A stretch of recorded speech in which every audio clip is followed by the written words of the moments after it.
सोने के भाव तेज़ी से बढ़ रहे हैं और गोल्ड बॉन्ड में इन्वेस्ट करने वालों को बढ़िया फ़ायदा हो रहा है। आपके पास भी इस बॉन्ड में इन्वेस्ट करने का मौका है। अगस्त महीने का गोल्ड बॉन्ड का इशू 3 अगस्त से लेकर 7 अगस्त तक खुला है।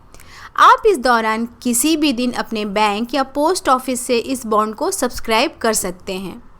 दोस्तों, इस वित्त वर्ष का ये 5वां गोल्ड बॉन्ड इशू है। इसका इशू हर महीने सिर्फ 1 हफ्ते के लिए खुलता है। आप उसी दौरान इसमें पैसे लगा सकते हैं। अगस्त में आए गोल्ड बॉन्ड के 1 यूनिट के लिए आपको 5,334 रुपये देने होंगे। जो लोग इस बॉन्ड को ऑनलाइन खरीदेंगे उन्हें 50 रुपये का डिस्काउंट भी मिलेगा। इस तरह से उनके लिए ये 5,284 रुपये का पड़ेगा। इसके पहले जुलाई के गोल्ड बॉन्ड के लिए 4,852 रुपये का भाव था। जून के महीने में आए इशू का प्राइस 4,677 रुपये था। मई में इसका भाव 4,590 रुपये रखा गया था, जबकि अप्रैल में आए अब पहले इशू का भाव 4,639 रुपये था। और अब देखते हैं गोल्ड बॉन्ड से जुड़े 5 सबसे इम्पॉर्टेंट फैक्ट्स क्या हैं।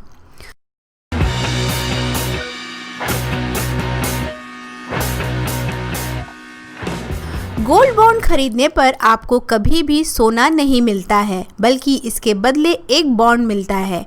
ये बॉन्ड 8 साल में मैच्योर होता है।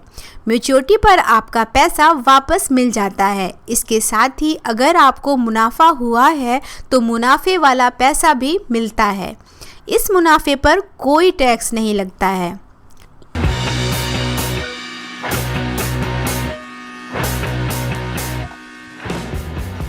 गोल्ड बॉन्ड की वैल्यू सोने के भाव के साथ जुड़ी होती है। जैसे जैसे सोने का भाव चढ़ता या गिरता है, आपके गोल्ड बॉन्ड की वैल्यू भी चढ़ती या गिरती है। मतलब सोना जितना महंगा होगा आपको उतना ज़्यादा फ़ायदा होगा। लेकिन अगर सोना सस्ता हो गया तो घाटा भी संभव है।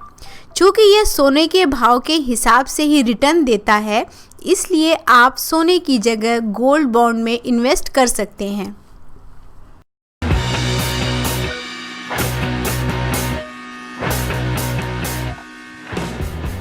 गोल्ड बॉन्ड में इन्वेस्ट करने पर आपको एक्स्ट्रा इनकम होती है। सरकार इस इन्वेस्टमेंट पर 2.5% की रेट से ब्याज भी देती है। ब्याज हर 6 महीने पर आपके खाते में जमा हो जाता है। अगर आप फिजिकल गोल्ड में इन्वेस्ट करेंगे तो इस तरह की कोई कमाई नहीं होगी। इस ब्याज पर टैक्स छूट नहीं है।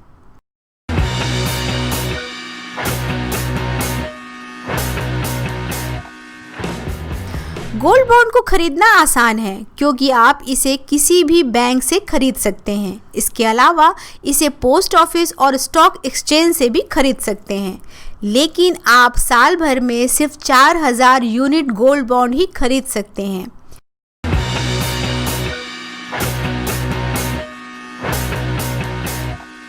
आप गोल्ड बॉन्ड को 8 साल से पहले भी भुना सकते हैं। सरकार 5 साल के बाद गोल्ड बॉन्ड को रिडीम करने की इजाज़त देती है।